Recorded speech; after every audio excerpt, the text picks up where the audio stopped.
ICC T20 ప్రపంచ cup 2026 టోర్నీలో team India semi-final కి దూసుకు వెళ్లింది. ఫామ్ లేదని ఇన్నాళ్లు అవమానానికి గురైన కొంతమంది చీకొట్టిన సంజు శాంసనే ఇవాళ తన అసాధారణ బ్యాటింగ్ డిస్ప్లేతో డూ ఆర్ డై మ్యాచ్ లో టీమిండియాని గెలిపించాడు. ఆదివారం కోల్కతా వేదికగా జరిగిన తమ ఆఖరి సూపర్ 8 మ్యాచ్ లో సమష్టిగా రాణించిన టీమిండియా 5 వికెట్ల తేడాతో వెస్టిండీస్ ని ఓడించింది. ఈ మ్యాచ్ లో టీమిండియా వెస్టిండీస్ ప్రెషర్ కి లోనై కీలకమైన క్యాచెస్ కూడా వదిలేశారు. ఇక టాస్ సమయంలో సూర్యకుమార్ యాదవ్ తీసుకున్న డెసిషన్ కి తగ్గట్టే టీమిండియా సెకండ్ ఇన్నింగ్స్ లో మంచి బ్యాటింగ్ పర్ఫార్మెన్స్ ఇచ్చింది.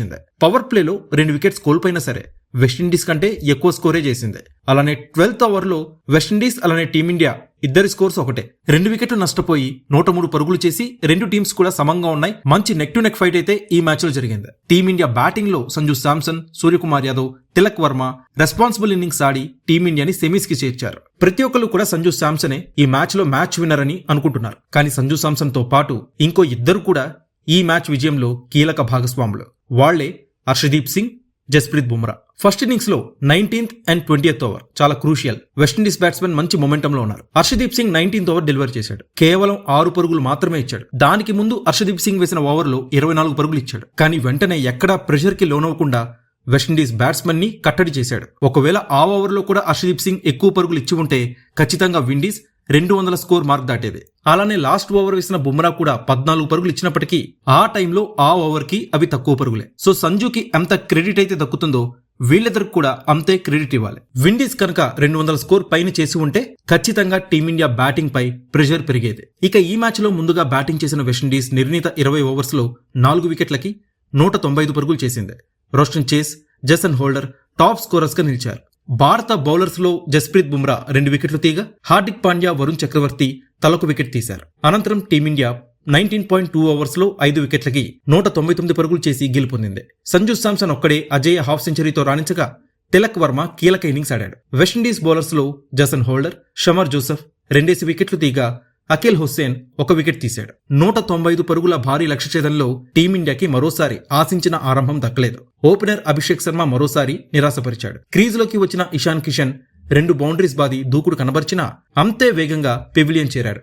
దాంతో భారత్ 41 పరుగులకే 2 వికెట్లు కోల్పోయింది. అయితే ఓవైపు వికెట్లు పడినా మరోవైపు సంజు శాంసన్ తనదైన శైలిలో రెస్పాన్సిబుల్ ఇన్నింగ్స్ ఆడాడు.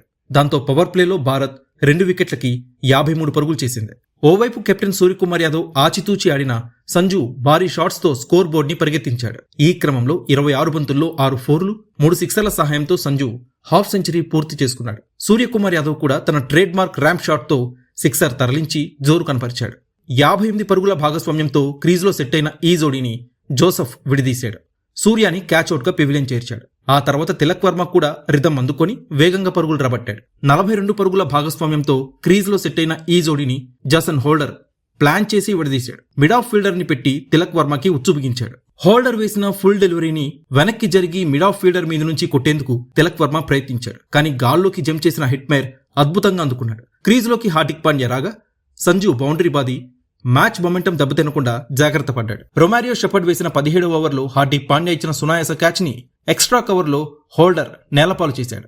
ఈ అవకాశంతో పాండ్యా దూకుడుగా ఆడాడు. సంజు కూడా బౌండరీస్ హిట్ చేయడంతో చివరి 12 బంతుల్లో టీమిండియాకి 17 పరుగులు అవసరమయ్యాయి. షమర్ జోసెఫ్ వేసిన 19వ ఓవర్లో హార్దిక్ పాండ్యా క్యాచ్అవుట్ గా వెనుదిరిగాడు. దాంతో మ్యాచ్ ఉత్కంఠగా మారింది. శివన్ దుబే వచ్చి రావడంతోనే బౌండరీ హిట్ చేసి ఒత్తిడిని తగ్గించాడు. మరో బౌండరీ కొట్టడంతో ఆఖరి ఓవర్లో భారత్ విజయానికి 7 పరుగులు అవసరమయ్యాయి. సంజు తొలి బంతికే సిక్సర్ బాది మ్యాచ్ ని డ్రా చేశాడు. 2వ బంతిని బౌండరీకి తరలించి భారత విజయ లాంఛనాన్ని పూర్తి చేశాడు. మరి ఈ మ్యాచ్ లో రియల్ మ్యాచ్ విన్నర్ ఎవరనుకుంటున్నారో కామెంట్ సెక్షన్ లో పంచుకోండి.